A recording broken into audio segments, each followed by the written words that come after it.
Fala pessoal, tudo bem com vocês? Sejam muito bem-vindos à nossa cobertura de provas da Medway específica para o ENARI, o Exame Nacional de Residência Médica, que ano após ano tem englobado cada vez mais grandes instituições ao longo de todo esse Brasil e está vindo com tudo para dominar e unificar essas provas. Galera, primeira coisa, quem sou eu? O que é a preventiva aqui na Medway? Me chamo John, sou clínico de formação, me formei lá na Unicamp.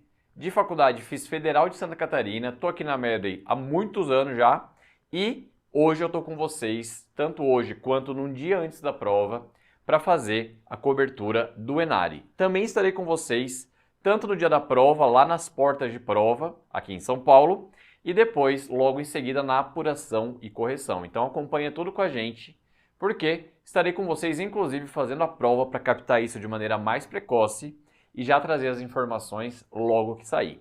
Mas bora lá, porque hoje o nosso objetivo é dar um banho de prova do ENARI em vocês em relação à preventiva. E como que é essa prova de preventiva do ENARI? Basicamente, se fosse para eu sintetizar as provas de 2021, 2022 e 2023, eu diria que o nível de dificuldade é fácil a moderada. Mas aqui eu tenho uma observação, porque era fácil em 2021, e começou a se equilibrar em 2022 e em 2023 eu já considero ela totalmente moderada. Não é uma prova que você vai ter questões muito fáceis. Vai ter um estilo de raciocínio clínico, questões bem elaboradas e eu acho que geralmente a gente divide aí provas nível Brasil e nível São Paulo, pensando ali em provas que tem uma média mais tranquila e uma média mais densa. Aqui eu vejo o ENARI criando um espaço em si, no qual está mais moderada, não chega nem a se acostumar com as provas de questões muito fáceis, ao longo que a gente vê em todo o Brasil, nem a questões extremamente difíceis como a gente vê aqui em São Paulo. E esse nível de dificuldade está muito associado pelo perfil de assuntos que eles trazem e a forma que eles trazem. Por quê?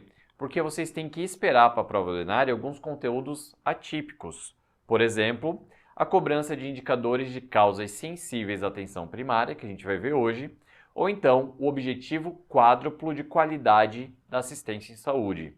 Tudo isso são coisas que a gente não costuma dar em outras instituições, só que para o ENARI vale a pena em função da sua repetição de cobrança. Eles valorizam isso e está tudo bem cobrar, faz parte do entendimento médico. Uma outra parte da prova, ela pode ter um perfil estilo Enem.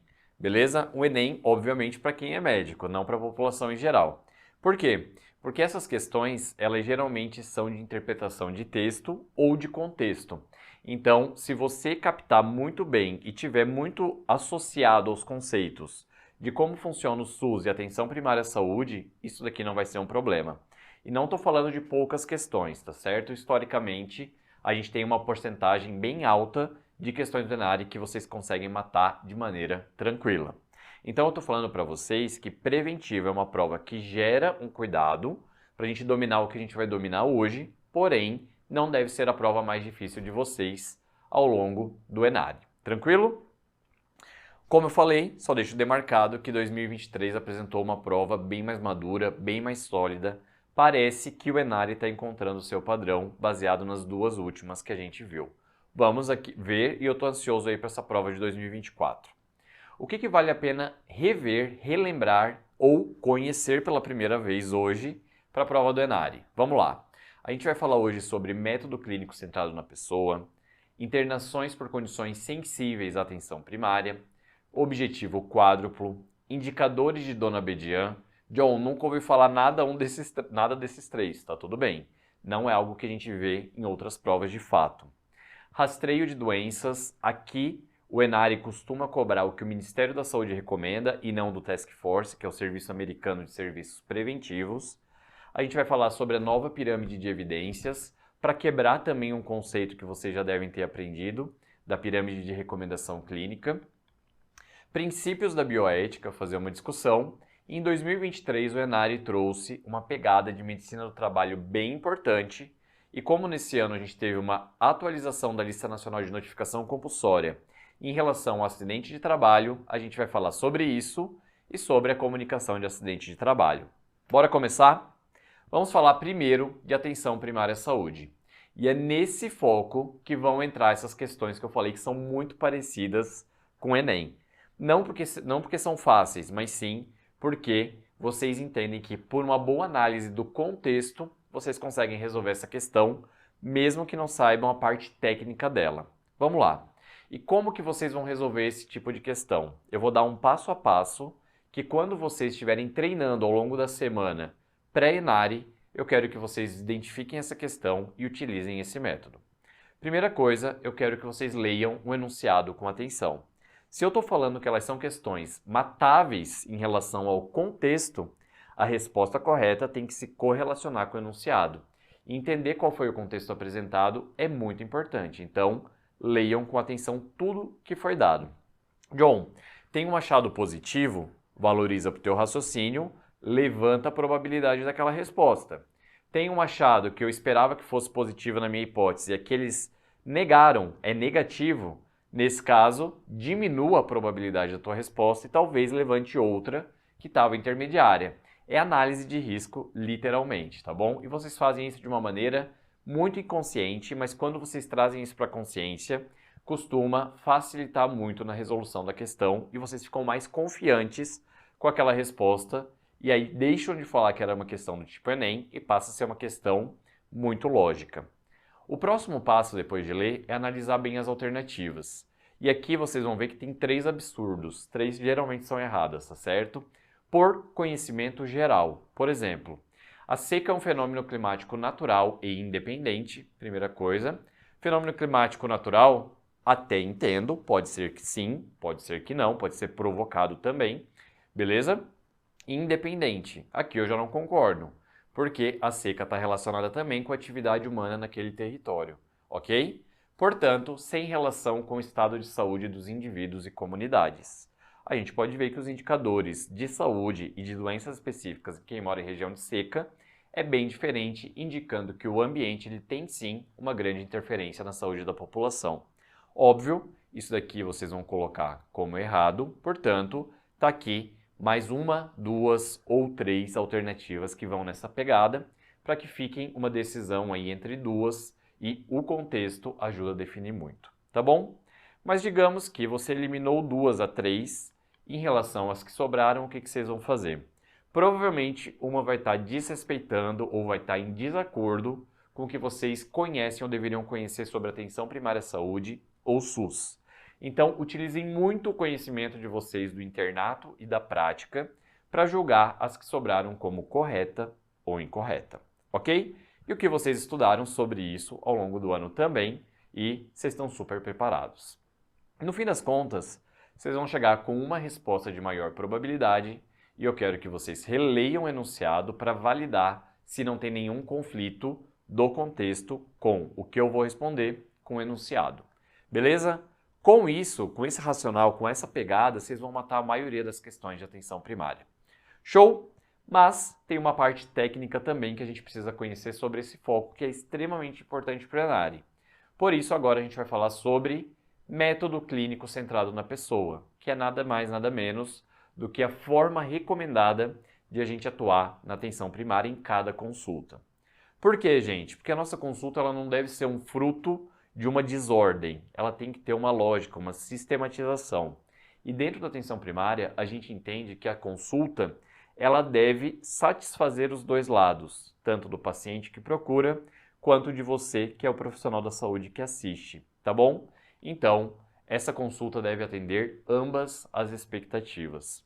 E para que isso aconteça, eu preciso primeiro conhecer muito bem o contexto desse paciente e as decisões elas devem ser negociadas, priorizadas e englobando a visão tanto do médico quanto do paciente. Combinado? Então, vamos ver aqui um esquema geral do método clínico centrado na pessoa, que eu vou passar a chamar de MCCP. Olha lá.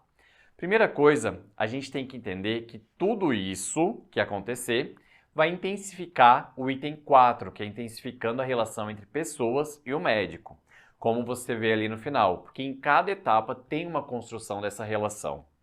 A primeira etapa, olhem ali no número 1, a gente tem explorando a saúde, a doença e a experiência da doença. Ou seja, quando uma pessoa chega com uma queixa, por exemplo, de um nódulo mamário, Para um profissional da saúde que está ali e vê que já que as características são tranquilas, parece ser um fibroadenoma, ela pode chegar sem nenhuma ansiedade, com uma demanda do tipo: doutor, eu entendo que isso aqui talvez seja um achado adequado para a minha idade, não identifico nenhum risco, então a minha experiência aqui é tranquila em relação à doença e a minha expectativa é só pedir uma avaliação aqui para confirmar se é essa a lógica, mas assim, pode ser para a semana que vem, pode ser para o mês que vem, eu estou tranquilo em relação a isso. Ao mesmo tempo, uma pessoa da mesma idade, mas com outra cultura e com uma outra experiência, ela pode vir com a mesma queixa e está super preocupada, não está dormindo há 4 noites, porque a mãe dela teve câncer de mama precoce e ela tá crente que aquele nódulo é um câncer. Já falou para as amigas, já falou para a família, tá basicamente um luto dentro dessa família em função dessa possibilidade. Então aqui, entendendo tudo isso, eu preciso dar uma atenção e uma urgência em relação a achar essa resposta. Por quê? Porque eu preciso entender o lado do paciente. Tendo um entendimento integrado disso, a gente vai para o passo 2. Porque essa pessoa, ela não é um indivíduo isolado de um meio. E o meio que a gente tem que contemplar é o meio da família, que é esse contexto próximo, no qual essas relações familiares, dentro desse processo de adoecimento ou de procura, eles podem ser meios positivos para ajudar no processo de recuperação desse paciente, ou podem ser meios negativos, no qual uma má relação não dá um suporte para que essa pessoa enfrente aquela queixa. E obviamente a gente passa por um contexto amplo, no qual a gente envolve as relações do trabalho, os meios comunitários, que podem tanto afetar positivamente quanto negativamente. Só que somente quando a gente amplia essa clínica, quando a gente olha o contexto próximo e amplo, é que a gente consegue entender de fato a dimensão dessa queixa para o paciente. E no final das contas, a gente chega na etapa 3, que é elaborando um plano conjunto de manejo de problemas. Por quê? Porque o paciente já deixou claro suas expectativas, você já conhece qual é a queixa e faz um cruzamento do quanto isso é importante ser investigado ou não do ponto de vista médico. E no final das contas a gente chega numa parceria de entender que essa prioridade do paciente vai ser urgente e por isso a gente vai tratar nessa consulta. A minha prioridade é ver se tem algum sinal de alarme e se eu encontrar também acaba sendo ali englobada na agenda. E juntos a gente define quais são os problemas que a gente vai enfrentar nessa consulta. A partir desses problemas identificados, quais são as metas e quais são os papéis de cada um para resolver isso. E, obviamente, tudo isso acaba intensificando a relação médico-paciente. Show de bola? Voltando aqui para mim, a gente tem então, aqui na primeira etapa, abordar sentimentos, ideias, se tem alguma queda de funcionalidade ou não já pela queixa e as expectativas da consulta em relação a essa queixa do paciente. Depois, entendendo a pessoa como um todo, englobando o contexto próximo e amplo, a gente define aqui o plano conjunto de manejo e identificação desses problemas, mas o que eu quero falar para vocês é sobre esse quarto item de intensificar a relação pessoa e médico, porque isso caiu uma questão genial do Enari. Galera, basicamente, então a gente tem que conhecer as características do processo terapêutico. E aqui, às vezes, na prática, a gente come muita bola de não conseguir fazer uma atitude de compartilhar poder. E o Enari cobrou isso na nossa cara e deixou muita gente em dúvida quando trouxe o caso de uma mãe que trouxe o seu filho com uma queixa claramente de IVAS viral, uma infecção de via aérea superior do tipo viral, tinha rinorreia, tinha um sintoma de prostração, sem sinais de alarme para a infecção bacteriana, mas nesse caso, o posto de saúde ia fechar durante um feriado e ela estava preocupada se por um acaso piorasse ou então tivesse alguma complicação bacteriana e ter que procurar um hospital, passar por fila, passar por todo o atendimento ao longo desse período. E aí qual que foi a conduta? A conduta correta era compartilhar o poder, dizendo: eu confio em você. Eu vou deixar com você aqui uma receita de um antibiótico que você vai usar em tal caso, beleza? Esses são os sinais de alarme, procura o hospital se tiver isso, mas se for só isso e estiver sob controle e você estiver tranquila, eu confio em você, estou te orientando, pode ir lá passar na farmácia e começar o antibiótico, a gente reavalia ao longo da semana, depois do feriado. Tudo bem? Tudo bem. É isso que é compartilhar o poder. E somente com uma boa relação com o paciente é que a gente vai conseguir confiar e tomar esse tipo de conduta no qual eu transfiro o meu poder como médico para paciente. Faz total sentido, né? Depois, obviamente, ao longo dessa intensificação, a gente tem que estabelecer um interesse, uma relação de interesse pelo caso do paciente e, obviamente, a gente tem que cuidar com as relações psicológicas de transferência e contra-transferência, que são coisas extremamente inconscientes, mas que a gente precisa, às vezes, trazer para a consciência para poder reconhecer e enfrentar, ou então utilizar isso a nosso favor, né? E a favor do paciente. A transferência é o fenômeno de transferência de uma carga psicológica do paciente para o médico. E ela traz algumas experiências que ela entende em relação à imagem do médico. Por exemplo, uma transferência negativa é se por um acaso ela foi numa consulta anterior de um outro médico e esse médico a tratou extremamente de maneira desrespeitosa, grosseira. Ela já pode chegar ali meio alarmada para essa consulta e ela pode se manifestar mais fechada, mais quieta, mais insegura ou eventualmente mais combativa, desproporcionalmente a algo que a gente perdeu ali a conexão, beleza? Isso é uma transferência, que também pode ser positiva. Vamos dizer que ela entende o médico como uma figura protetora, paternalista, e ela nos trata com respeito, com tranquilidade e entende, ele está com uma escuta super ativa e aberta ao que a gente tem que falar. A contratransferência é esse fenômeno justamente de a gente transferir alguma inconsciência psicológica em relação ao paciente. Por exemplo, eu estou num dia super agitado, minha agenda está apertada, preciso sair à noite e a paciente chega atrasada na consulta. Eu não fiz nenhum tipo de interação com ela, mas eu já posso subentender que ela é descomprometida, que ela ferrou minha agenda e com isso eu fazer uma consulta extremamente horrível para ela, tá certo? E isso a gente tem que saber flagrar e não prejudicar e não deixar isso envolver no nosso processo de cuidado. Legal? Dito isso, fechamos o método clínico centrado à pessoa e vamos falar sobre internações por condições sensíveis à atenção primária. Basicamente, o que é isso? Isso é um indicador de saúde. Ele vai nos dar um dado a respeito de algo, tá certo?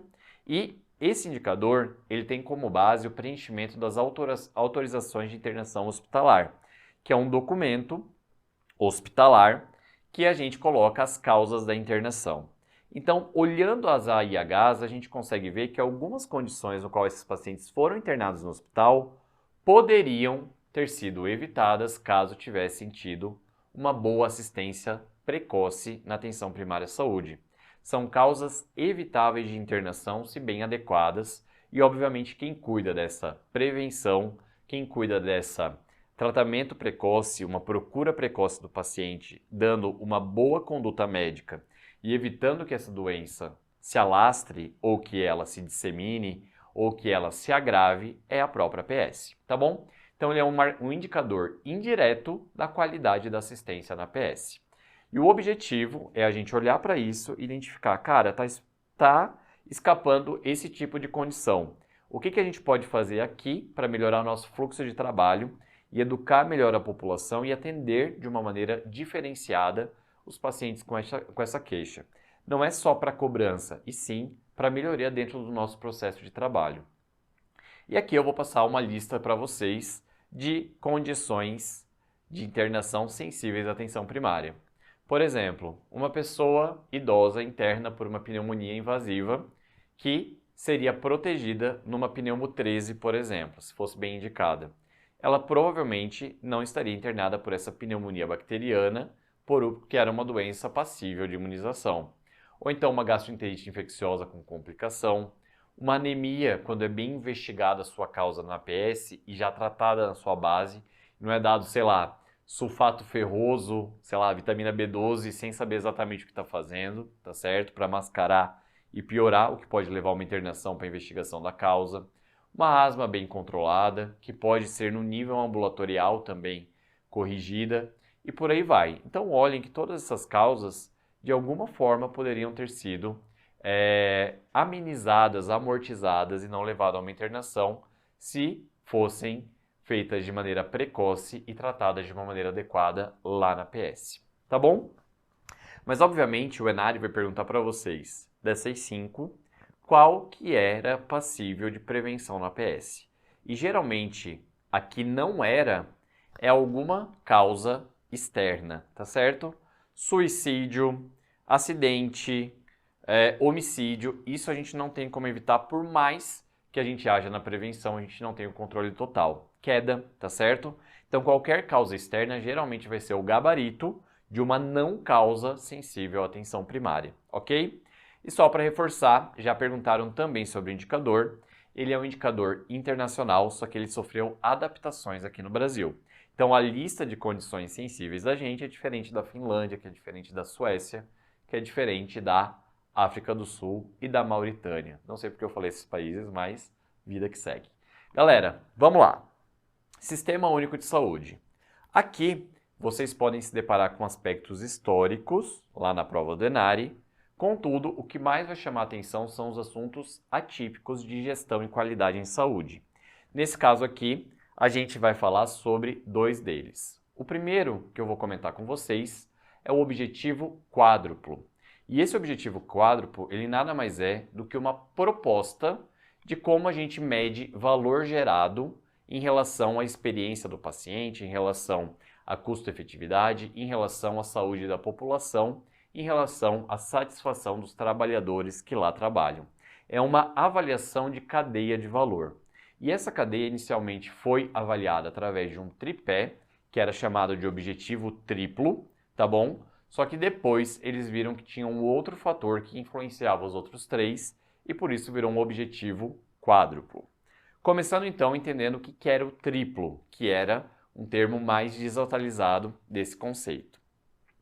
Era visto que quando a saúde da população ela era bem vista através de medidas de promoção, intensificando a promoção em saúde e prevenindo as condições que levariam a agravamentos de doença numas fases mais iniciais, o que acontecia?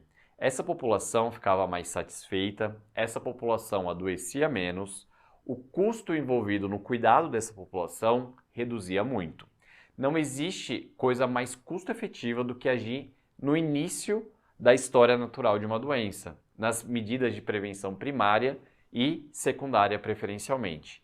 Depois que a gente já tem ali uma ponta final da história natural, a gente geralmente só enxuga gelo, porque nem sempre a gente consegue reabilitar bem esse paciente e um paciente crônico no sistema gasta demais. Então, melhorar a saúde da população era um dos objetivos de gerar valor percebido tanto para quem recebe assistência quanto para quem ingere. Tranquilo? A segunda coisa é dar uma boa experiência do paciente. Por quê? Porque o paciente que sai satisfeito da interação com o médico, com a equipe de saúde, ele primeiro tem uma chance de retornar cada vez menos, porque ele já entendeu, ele já sacou que está tudo certo eventualmente, que eu não preciso voltar. Eu confio naquela consulta. Além disso, eu confio tanto que eu vou fazer o tratamento direito e eu não vou complicar. Então, a experiência do paciente também é um dos pilares da cadeia de geração de valor. E, por fim, a gente sempre quer atender com um custo menor, com o objetivo de, se eu tenho um orçamento de R$10 e eu puder atender num custo menor, ao invés de atender 4 pessoas, eu consigo atender 8. Olha que legal. Isso tudo se retroalimenta. Por quê? Mais pessoas atendidas melhora a experiência, mais pessoas atendidas melhora a saúde da população, mais pessoas atendidas num custo menor, são mais pessoas atendidas. Tranquilo? Essa é a lógica. E aqui eu vou mostrar para vocês alguns pilares de cada um deles. Por exemplo, pensando na saúde da população, eu posso diminuir a incidência e prevalência das causas mais conhecidas, posso melhorar indicadores de saúde, posso fazer promoção em relação aos fatores de risco individuais dessas pessoas, tá certo? Prevenção primária aqui. Em relação à experiência do paciente, eu posso medir através de pesquisas de satisfação, olhar se eles estão tendo um atendimento com segurança, se o cuidado centrado na consulta foi focado no paciente, ok? E o custo, eu posso avaliar indicadores que me facilitem visualizar esse custo e obter estratégias para reduzir. Mas lembra que eu falei que teve uma atualização. Então, os 3 pilares que eu mencionei para vocês continuaram, Só que no objetivo quádruplo a gente adicionou a experiência do profissional que atende. Por que isso é importante, gente? Porque uma pessoa que está feliz no seu trabalho, ela falta menos, dá menos atestado, está mais motivada a dar um bom trabalho e melhorar a experiência do paciente, vai fazer isso de uma maneira mais inteligente, se preocupando com os custos, porque simplesmente se preocupa e se envolve na gestão dos processos, tá certo? E com isso a saúde da população é beneficiada. Tudo isso ciclicamente funcionando de uma maneira ordenada gera valor. Tranquilo? Então, o objetivo quádruplo, vocês têm que conhecer os 4 e entender que eles estão interligados na geração de valor. Ainda pensando em qualidade na assistência de saúde, eu quero que vocês conheçam outro indicador, que na realidade é um conjunto de indicadores de Dona Bedian. E a avaliação da qualidade de saúde se sustenta em 3 principais pilares. E como que o Enari vai cobrar isso de vocês? Dando exemplos para que vocês reconheçam se isso vai se enquadrar em estrutura, processo ou resultados. Começando por estrutura, como que a gente avalia isso daqui? Basicamente, é tudo de infraestrutura para um serviço de saúde acontecer. Então eu olho se tem boas condições físicas, arquitetônicas para atender essa população, se tem profissionais em quantidade suficiente, se tem aparelhos para eu realizar os procedimentos e como que é a organização, os protocolos de atendimento no qual esse cuidado se dá. O processo, por sua vez, eu vou avaliar a relação dessa equipe com o paciente. Então, tudo que for relação da equipe com o paciente, a gente vai analisar como processo, julgar como processo. E aqui, basicamente, bom, eu tenho pessoas para fazer Papa Nicolau, beleza? A relação com o paciente é a quantidade da população que está coberta pelo Papa Nicolau, porque está acontecendo essa interação. Eu estou pegando uma estrutura e eu estou direcionando para relacionar com a população. Agora, o resultado é o estado final da saúde, ou seja, o impacto que essas ações deram em relação à saúde e como o paciente ficou satisfeito, muito voltado naquela lógica que eu falei do objetivo quádruplo. Isso aqui geralmente são feitos por indicadores que analisam impacto. Por exemplo, taxa de mortalidade intra-hospitalar reduziu com isso que a gente ofereceu de serviço? A taxa de satisfação do paciente aumentou com isso que a gente ofereceu de serviço? Então, isso são análises de resultado. Por exemplo, vou dar aqui então a ideia do Papa Nicolau. Estrutura, número de médicos por habitante e kits de coleta para a gente poder realizar os exames. Processo é a nossa interação, a forma de atuação. Então eu vejo a cobertura de Papa Nicolau daquela população. Se eu tenho uma alta cobertura, se eu fiz muito Papa Nicolau, o que eu espero de antemão é que, como impacto, eu tenho uma redução da mortalidade por câncer de colo do útero naquela população. Tranquilo? Foi? É isso que vocês precisam saber de Dona Bedian. Julgar quais exemplos vão estar em estrutura, processo e resultado. Falando em Papa Nicolau, vamos falar de rastreio? Porque promoção e prevenção à saúde é rastreio quem dita as questões do Enari e são questões muito repetidas, consistentes e muito presentes na prova. Então tem que saber. E eles vão cobrar de vocês de 2 formas possíveis, em 2 estilos de cobrança. Ou vão pedir conceitualmente, simplesmente tal rastreio é indicado em qual faixa etária. Beleza? Por exemplo, como eles cobraram. O rastreio de câncer de colo uterino pelo Ministério da Saúde deve ser oferecido a mulheres sexualmente ativas de 25 a 64 anos, de maneira conceitual.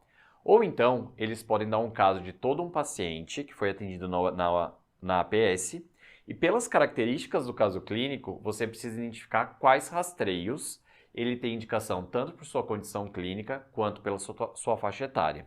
As 2 possibilidades já aconteceram no Enari, ok?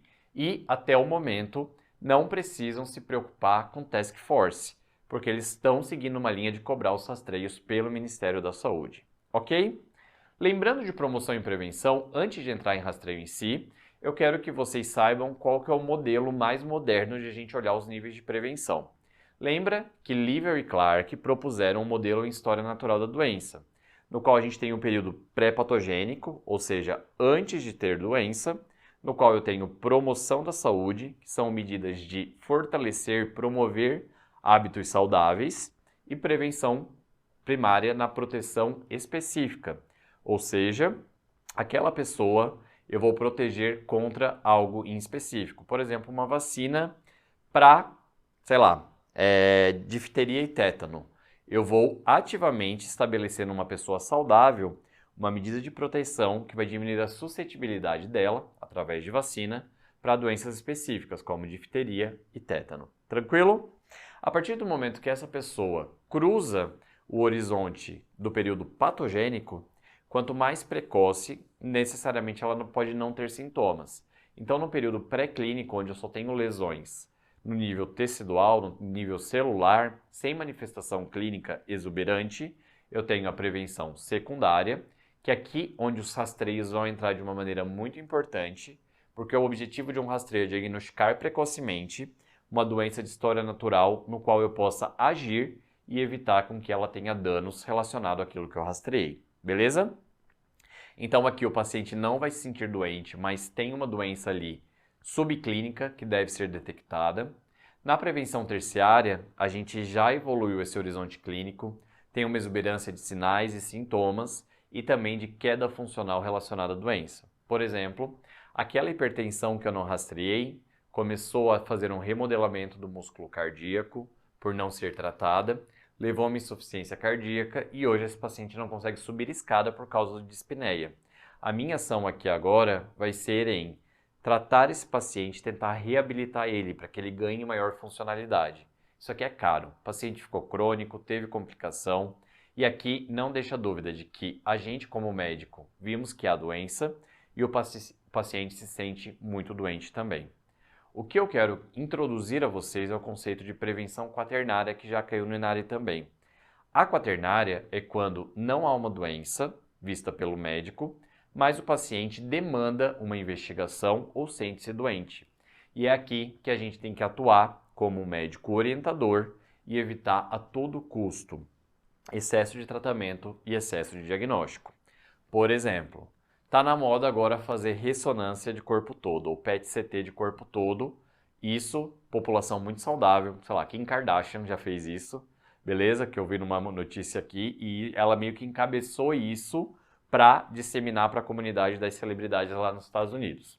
Então fez esse exame, tá? Numa paciente saudável, sem fatores de risco, sem nenhuma indicação para isso. O que que vai acontecer? Digamos que ela encontre um incidentaloma adrenal, que não vai deixar ela dormir enquanto a gente não meter uma agulha e fazer uma biópsia e ver qual tecido que gerou esse nódulo e que geralmente, nesse caso dela, tem uma baixíssima probabilidade de ser câncer, mas digamos que eu enfio a agulha, tem uma hemorragia localizada ali que dissemina para a cavidade abdominal porque eu peguei um vaso iatrogenicamente e ela faz um choque hemorrágico por causa disso. Então esses excessos de tratamento ou excessos de diagnóstico, eles levam a procura de situações que seriam automaticamente normais para aquela faixa etária, que nunca ofereceriam risco, mas que, por serem investigadas, acabam levando a uma cascata de iatrogenias. Só piora.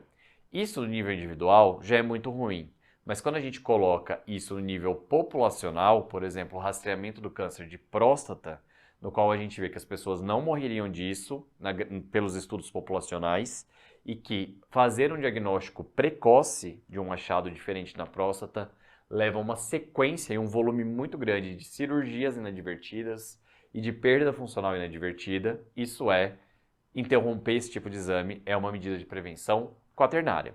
E a quinquenária, que não está aqui nesse modelo, é basicamente cuidar, ter ações em relação ao cuidador para que ele ofereça um melhor cuidado para o paciente. Tranquilo? Vamos lá então. Em relação a cada rastreio, ele vai vir junto com uma interpretação de um grau de recomendação. E conforme a gente tem mais evidências científicas, maior o nosso grau de recomendação. Portanto, o topo de recomendação é quando a gente tem um grande benefício comprovado cientificamente pelas evidências. Portanto, a nossa conduta nos graus de recomendação A é: ofereça, esse paciente vai se beneficiar desse tipo de intervenção, ok?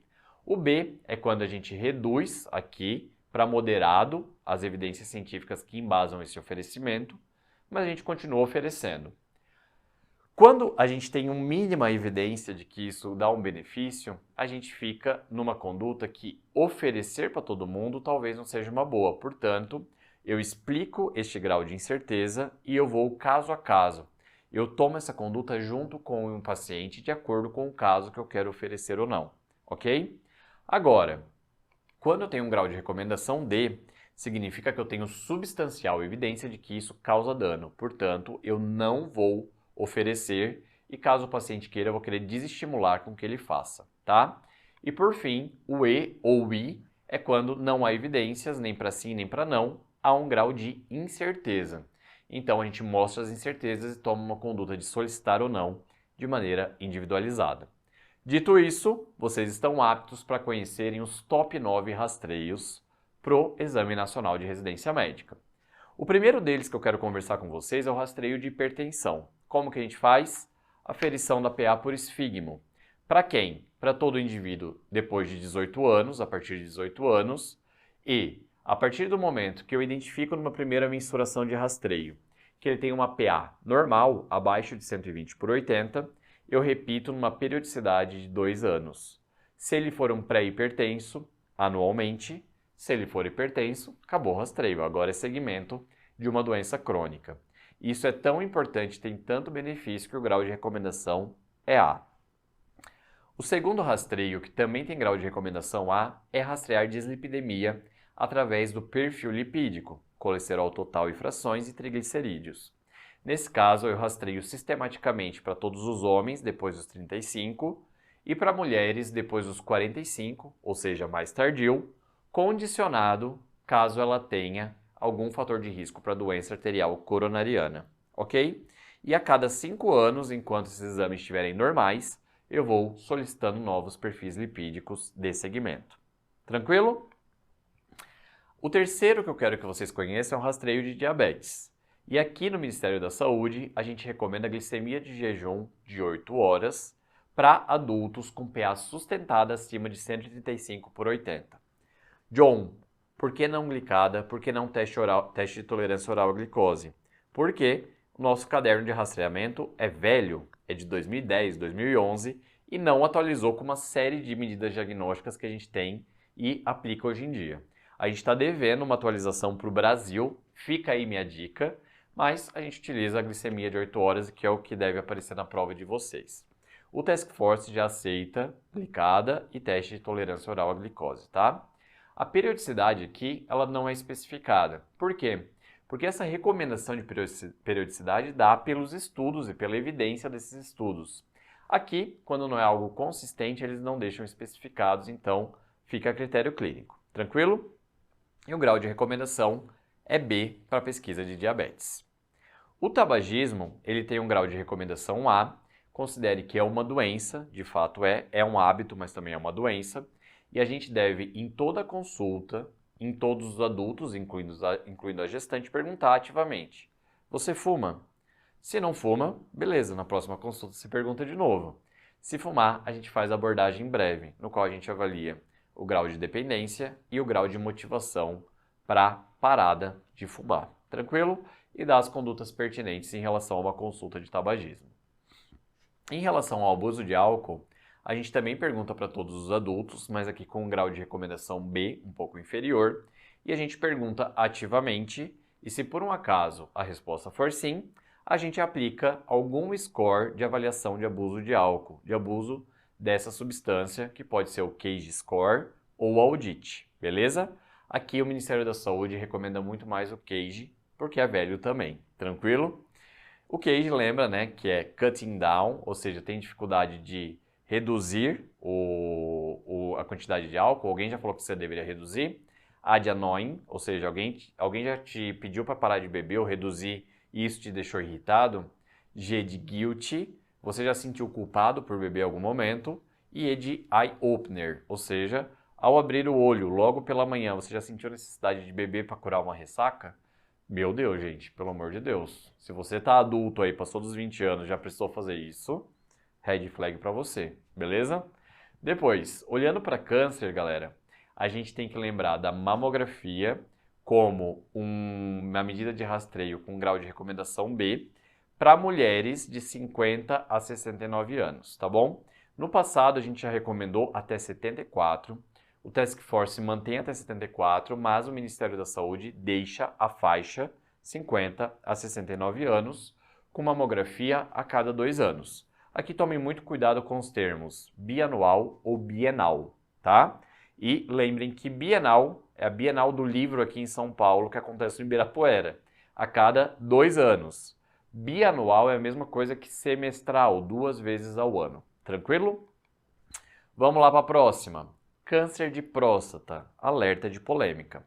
A Medicina de Família e Comunidade aqui no Brasil e o Ministério da Saúde reconhecem a rastreio de câncer de próstata como algo que gera maleficência para esses nossos pacientes. Então, a gente não recomenda, e não só não recomenda, a gente desestimula que seja feito.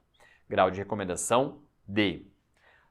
O câncer de colo uterino é o outro extremo. Ele é a nossa menina dos olhos de ouro em relação a rastreamento. Ele vem com grau de recomendação A. A gente entende que fazer colpocitologia oncótica, além de ser pouco deletério para o paciente, ele consegue diagnosticar precocemente lesões precursoras de câncer do colo uterino e reduz a mortalidade por esse câncer populacionalmente. Então a gente recomenda o Papa Nicolau em mulheres de 25 a 64 anos que tenham sexarca, que iniciaram atividade sexual. E eu deixo isso daqui com ênfase, porque o ENARI já anulou uma questão por não ter especificado isso. Só colocou mulheres de 25 a 64 anos. Deixo aqui uma ideia que dentro dessa tendência das provas de considerar que não são apenas pessoas que se identificam como mulheres que devem receber esse rastreio, qualquer pessoa que tenha nascido com útero e colo uterino deve ser rastreado para isso. Tranquilo? Depois, qual que é a periodicidade? Começou com 25 anos, vou começar a rastrear caso já tenha iniciado atividade sexual. Então, com 25 anos faz um exame. Veio normal, repete com 26. Então, é anual, 2 consecutivos. Com 26 veio normal, tendo esses 2 normais consecutivos, eu espaço para cada 3 anos. Então, fez com 25, fez com 26, os 2 normais faz somente com 29. Tranquilo? Para finalizar, a gente tem o câncer coloretal. E nesse caso aqui, o câncer coloretal, no Ministério da Saúde é baseado na estratégia de começar pela pesquisa de sangue oculto, por isso que a periodicidade é anual ou a cada 2 anos, baseado na estratégia de fazer pesquisa de sangue oculto. Em caso de positivo, a gente faz um exame mais invasivo, seja a retrosigmoidoscopia ou a colonoscopia. Atenção! Essa periodicidade é baseada nisso, mas eles não deixam isso daqui com uma periodicidade clara, como deixa-se no Task Force. Portanto, saibam que isso daqui surge dessa estratégia de começar com sangue oculto e evoluir para um exame mais invasivo. Mas, obviamente, gente, você pode começar por qualquer um desses. O problema é que eles são menos disponíveis aqui no contexto de saúde pública, ok? Nesse caso, eu vou rastrear adultos de 50 a 75 anos para a população em geral. Lembro a vocês que se uma pessoa teve um familiar de primeiro grau com câncer coloretal diagnosticado, ela deve começar o rastreio com 10 anos antes, independentemente de ser abaixo de 50. Tranquilo? Show de bola? Aqui sobre câncer coloretal, essa é a recomendação geral grau A, tá certo? A gente tem um grau de recomendação B para começar aos 45 anos. Isso é uma tendência nova porque a gente está vendo que a população está cada vez mais jovem sendo diagnosticada com câncer coloretal. Por isso, se é uma tendência epidemiológica, saibam que há essa possibilidade de eles dizerem que começou a rastrear a partir entre os 45 aos 50 anos, e isso não está correto, só que daí cai o nível de evidência para B. Mas, população geral, é isso que vocês têm que saber. Show de bola? E é isso aí. Sobre estudos epidemiológicos, a parte de classificação, eu quero só trazer um disclaimer, uma observação que é importante para uma questão do ENARI que também fugiu da tendência desse tipo de cobrança nas provas. Por quê? Porque eu quero apresentar para vocês o conceito da nova pirâmide de evidências. Basicamente, a pirâmide de evidências, ela classifica os estudos de acordo com a sua metodologia, pensando que quanto mais topo de pirâmide, melhor e mais evidências eu tenho para recomendar isso na prática clínica, beleza? Então eu sei que um estudo saído de uma revisão sistemática com uma meta-análise, por exemplo, ele se aproxima muito mais da confiança de eu recomendar isso clinicamente do que um caso ou uma série de casos. Aqui, o melhor ou pior ele vai se dar em relação à recomendação clínica. Só que isso é limitar todo o potencial do estudo, porque nem todo estudo vai surgir para uma recomendação clínica. Às vezes pode surgir para um conhecimento epidemiológico, e aí essa pirâmide seria totalmente diferente. Dito isso, a pirâmide clássica ela vem com linhas retas, ao passo que a nova pirâmide de evidências, que foi proposta num artigo do New England, ela reflete melhor o que está no GRADE, que é esse grau de recomendação que eu apresentei para vocês nos rastreios, e ela também entende que um estudo de coorte muito bem feito, ele é superior ao ensaio clínico com várias falhas metodológicas. E de fato é isso, tem ensaios clínicos que são publicados, que são ensaios clínicos, mas eles são horríveis do ponto de vista de validade interna. Ao passo que eu tenho estudos de coorte extremamente importantes para a gente, para recomendação clínica. Por exemplo, Framingham, tá certo? Então, muito cuidado, em alguns momentos eles entendem que a superioridade desse faz esse aqui ficar abaixo. Então essas ondas são onduladas. Mas vocês notam que tudo isso é ondulado, exceto na revisão sistemática. Porque eles entendem que a revisão sistemática tem que estar ali como uma lupa para avaliar cada tipo de estudo, tá certo? Porque nada mais é do que juntar estudos com metodologia parecida e fazer uma revisão desses estudos. Tranquilo, gente? Beleza? Então, a revisão sistemática sai do topo da pirâmide e vira uma lupa para poder analisar esses estudos. E, obviamente, isso daqui vai fazer mais sentido, ok? Então, quando a gente olha esse novo conceito de pirâmide, não é mais uma pirâmide, e ele passa a ver a metodologia a partir do melhor grau de recomendação. Obviamente, a revisão sistemática ela vai ajudar a avaliar esses estudos, mas o que eu quero trazer dessa reflexão toda que caiu na prova do Enari é que o Enari falou qual é o melhor tipo de estudo. E, obviamente, a pirâmide ela serve para desfecho de recomendação na clínica, tá bom? Do que eu pego desses dados do estudo e eu recomendo na minha prática. É uma ideia para um fim. Só que isso não é a realidade de todas as perguntas que a gente resolve com o estudo. Portanto, o Enari deixou para a gente que o melhor estudo, ele depende do tipo de pergunta que eu quero responder. Beleza? Tranquilo? Então, entenderam? Se a minha pergunta que eu quero responder é sobre perfil epidemiológico da dengue no Brasil, talvez um estudo transversal vai ser muito superior do que um ensaio clínico. E por aí vai. Tranquilo? E para quase finalizar aqui as nossas apostas para o Enari, eu vou dar uma passada nos princípios de bioética, que obviamente isso parte do princípio principialista de 89, e a gente tem 4 princípios fundamentais da bioética, que é autonomia, justiça, beneficência e não maleficência. E a gente precisa conhecer por conceito esses 4 para poder julgar qual que está associado naquela prática, naquele contexto que o Enari vai trazer para a gente. Então vamos lá. Começando pelo princípio de autonomia, o que isso significa? Parte do princípio de que todas as pessoas têm um valor incondicional e intrínseco e que isso deve ser respeitado. E como que eu vou respeitar esse valor individual, incondicional e intrínseco de cada pessoa? Basicamente, dando o poder, em caso de um julgamento bem preservado, delas realizarem decisões baseadas nas suas escolhas, suas próprias escolhas, sejam elas por um processo de racionalidade ou então por um princípio moral.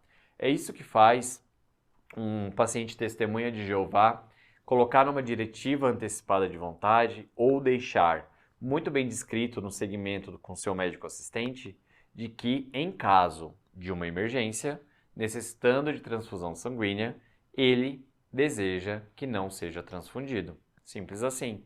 E eu respeito a minha autonomia se eu tiver isso muito bem estabelecido, ok? E a gente permite a cada paciente a sua capacidade de autodeterminação, de responder e de poder determinar o que vai ou não ser feito em relação a ela. Só que, obviamente, elas têm que ter total e plena consciência, estar adequadamente informadas para poder tomar essa decisão, beleza? Porque as pessoas em sã consciência devem ter o direito de determinar o que vai ser feito ou não com o seu corpo. Nas provas, isso acaba tendo algum grau de dificuldade. Em geral, eles vão dar um contexto no qual a gente deve sim respeitar a autonomia do paciente. Contudo, alguns conflitos morais, por exemplo, essa mesma pessoa com testemunho de Jeová chega num choque grau 3, com rebaixamento do nível de consciência, e ela não me falou em nenhum momento que isso era algo que ela não queria, nesse contexto de emergência. E a família pressiona para que eu não faça aí uma terapia e que eventualmente ela morra por causa disso. Neste contexto, como ela não está em capacidade de julgamento, o meu princípio de não maleficência ele se sobrepõe à autonomia do paciente porque eu não conheço a autonomia desse paciente. E depois eu posso responder por algum crime ético, mas neste momento foi uma decisão que fez mais sentido, tá bom? Ali tem um conflito moral, isso é um grau de dificuldade, tá? Então é importante a gente conhecer muito bem o contexto antes de tomar uma decisão, porque não existe certo ou errado, tá bom? Quando a autonomia da pessoa causa dano a uma outra, por exemplo, sei lá, eu não vou me tratar para minha doença meningocócica, minha meningite meningocócica, e não vou fazer isolamento. Opa, eu não posso respeitar a autonomia porque a autonomia dessa paciente vai prejudicar coletivamente outras pessoas, tá bom? E por fim, a gente não consegue respeitar a autonomia quando a pessoa não tem capacidade de agir autonomamente, ou seja, se ela tem alguma déficit neurológico ou algum viés, alguma confusão ali que não permite com que ela esteja em sã consciência para tomar essa decisão. Lembrando que ser idoso não é uma condição de não ter autonomia. A gente precisa avaliar. Obviamente, um idoso com uma demência mais avançada, sem dúvida nenhuma, não vai ter condições de exercer sua autonomia. Só que somente pelo fato de ser idoso, não é uma condição de a gente não preservar a autonomia. Por isso, muito cuidado em proteger o idoso, ou seja, isso não é recomendado, não dando um diagnóstico difícil a ele, tá certo? A gente precisa agir no interesse do paciente. O segundo princípio é de não maleficência, que é justamente a nossa obrigação ética de não causar dano. Então eu tenho que me comprometer que eu não vou matar, não vou causar dor, sofrimento, incapacidade, ofensa. E aqui, galera, vocês podem ver isso aplicado num contexto de cuidados paliativos, no qual eu vou tentar ao máximo não prolongar a vida do paciente com medidas fúteis e inúteis. Isso seria praticar distanásia. Então a gente sempre vai tentar praticar a ortotanásia para não dar maleficência a esse paciente. Lembra que a eutanásia é uma morte precoce, é interromper a vida, geralmente num diagnóstico que vai levar à morte desse paciente, mas para evitar o sofrimento, eu antecipo a morte dele. Isso aqui é proibido por lei, é crime, tá? A ortotanásia é a morte no tempo certo. Eu não prolongo a morte por medidas fúteis e inúteis, mas esse paciente ele evolui para um processo de morte pela sua condição. A prevenção quaternária, que é evitar excesso de diagnóstico e tratamento, também é uma maneira de não fazermos maleficência. A justiça está muito associada a uma coletividade, a entender que o tratamento entre as pessoas ele deve ser justo, equitativo e adequado. E ele parte do princípio de justiça distributiva, que é basicamente, se eu tenho um bem que é coletivo, eu não devo agir por um interesse individual, eu tenho que agir por um interesse coletivo, baseado em termos de cooperação social. É a base de a gente tratar as pessoas que têm menor acesso à renda, à educação e à saúde de uma maneira desigual e eventualmente mais beneficiada em relação a outras que têm esses direitos muito bem executados e previstos. Porque no fim das contas, se eu facilito para este, eu basicamente estou garantindo uma igualdade de acesso, porque eu estou corrigindo uma injustiça social. Tranquilo? E por fim, a gente tem a beneficência, que é a obrigação de agir em benefício do paciente. E obviamente, a gente vai se apoiar às regras morais para proteger e defender os direitos das outras pessoas. Tá bom? Então, a gente vai reduzir perigo, vai prevenir dano, a gente vai tentar fazer o bem sempre. Aqui, ao contrário da não maleficência, a gente não quer somente evitar o dano, mas a gente quer promover benefício à saúde e ao bem-estar do paciente. Show de bola! Obviamente, quando entrar algum conflito desse, eles vão colocar bem o conceito para vocês, um contexto muito claro, no qual não vai gerar dúvida. Então, geralmente vai cair questões sobre autonomia ou não maleficência. Tranquilo?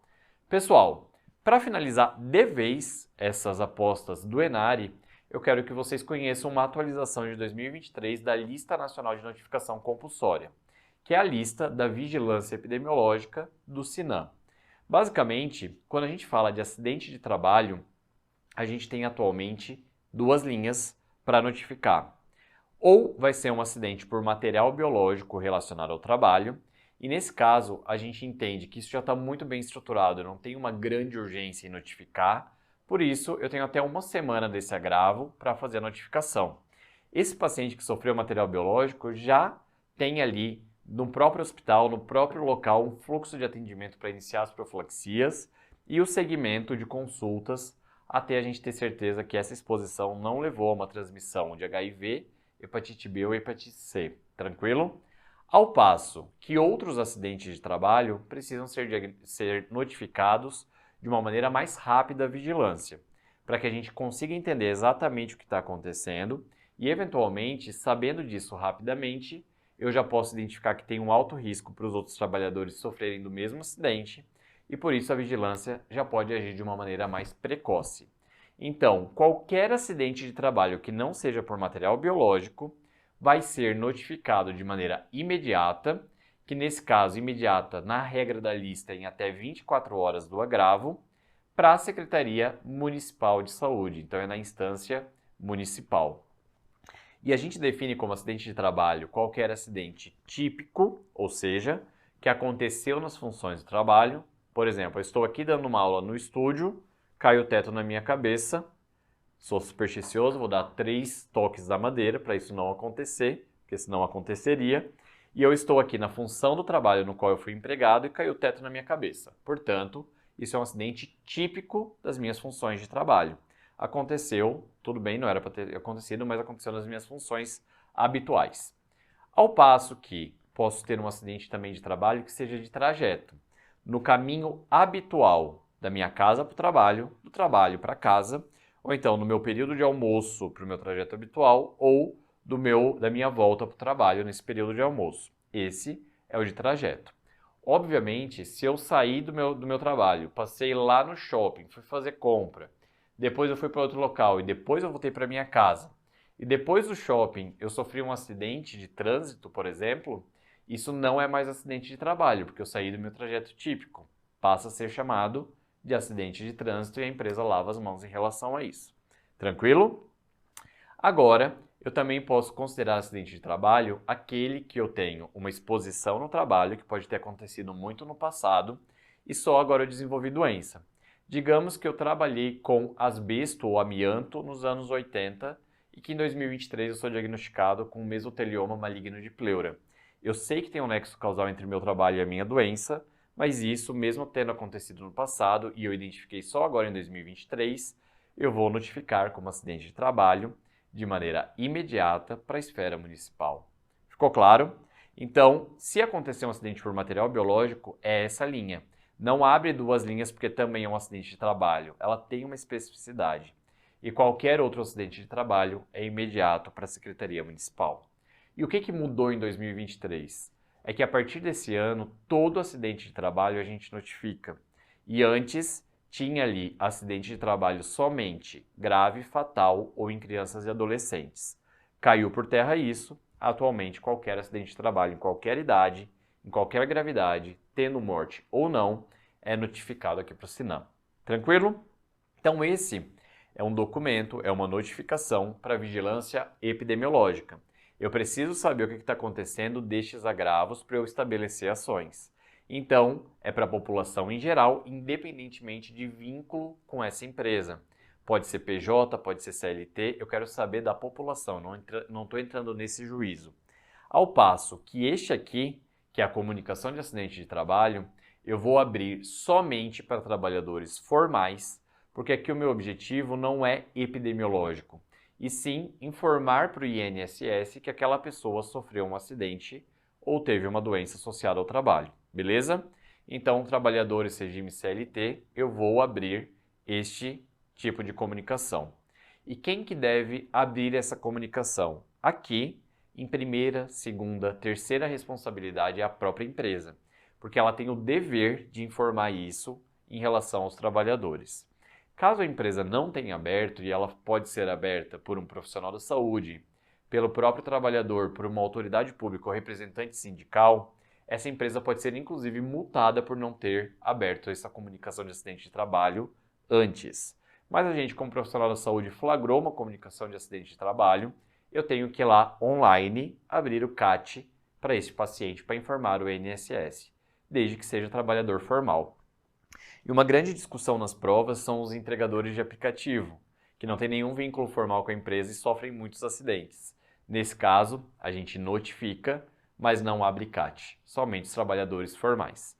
Obviamente, se sair uma nova legislação que diga que tem que ter algum vínculo formal, a gente muda, mas até o momento não temos, e trabalhadores de aplicativo de comida ou de Uber 99, eles são grandes exemplos nas provas de quando a gente abre notificação, mas não abre CAT. Tranquilo? O CAT, por sua vez, a gente tem até o próximo dia útil seguinte do acidente para fazer essa abertura, exceto em caso de morte. Por exemplo, a gente teve uma explosão de uma metalúrgica próxima de Campinas, em Cabreúva, agora em 2023, com 3, 4 mortes, tá?